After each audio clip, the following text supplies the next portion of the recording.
NRA, known by its symbol, the Blue Eagle, which appeared everywhere from shop windows to the costumes of chorus girls. On Black Monday, May 27, 1935, the court struck it down, repudiating by a stunning 9-0 vote not just the program, but its entire system of minimum wages, maximum hours, and workers' rights. Next to fall was the pillar of the New Deal's farm policy, the Agricultural Adjustment Act, AAA, then the Guffey-Cole Act, then a state minimum wage law. No Supreme Court in history had ever struck down so many laws so quickly. Between 1933 and 1936, the court overturned acts of Congress at 10 times the traditional rate.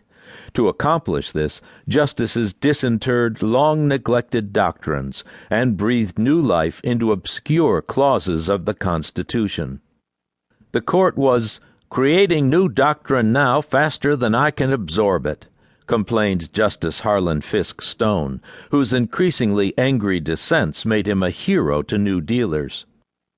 It was not just the number of adverse opinions, but their stridency, their sweeping nature, that created an atmosphere of crisis in Washington. By 1937, the court's majority had made amply clear that the very notion of the New Deal, its use of governmental power to relieve the suffering caused by the Great Depression and to create new and more just social and economic order, was an affront to the Constitution, whether that power was exercised by the federal government or the states. The court, Roosevelt complained to the press, had established a no-man's land where no government, state or federal, can function. Social Security, soon to face the court's scrutiny, seemed certain to fall, as did the National Labor Relations Act, as did just about everything of significance that Congress had passed or Roosevelt was likely to propose. If reform was now impossible, so was recovery. Harold Ickes, Roosevelt's Secretary of the Interior, thought that the president faced a very clear choice: curtail the court or submit to judicial tyranny. Roosevelt did not suppose that his triumph at the polls had in any way chastened the court. The old maxim that the court follows the election returns could not possibly apply to an institution that had been flouting, so consistently and flagrantly, the popular will. Indeed, the 4 or 5 most conservative justices, with every opinion they wrote against the New Deal, seemed almost to invite public outrage, to welcome it. The November landslide meant little to them.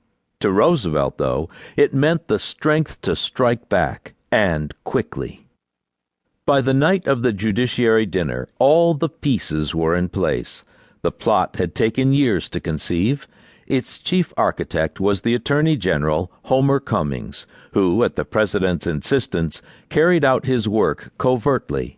No one, not Roosevelt's brain trust, not his cabinet, was to know of the plan until the last possible moment. The plan was this: to pack the court. Roosevelt would subdue the court's conservatives by outnumbering them. In an audacious gambit, he would ask Congress to enlarge the court's membership to 15, adding, essentially overnight, up to 6 liberals to the bench. He would obscure this, his true goal, in trumped-up concerns about judicial performance, claiming that the 9 old men in kimonos, as Will Rogers called them, were slow, infirm, and overwhelmed by their work. Indeed, the Hughes Court in 1937 was the oldest in history. The average age of its members was 71. 5 of the 9 were 74 or older. The superannuation of the justices had been a public concern even before 2 newspaper columnists, in a brutal bestseller called The 9 Old Men, described them as aloof from all reality, meting out a law as inflexible as the massive blocks of marble that surround them in their mausoleum of justice. In January 1937, the president began to inform several top advisers about his plan.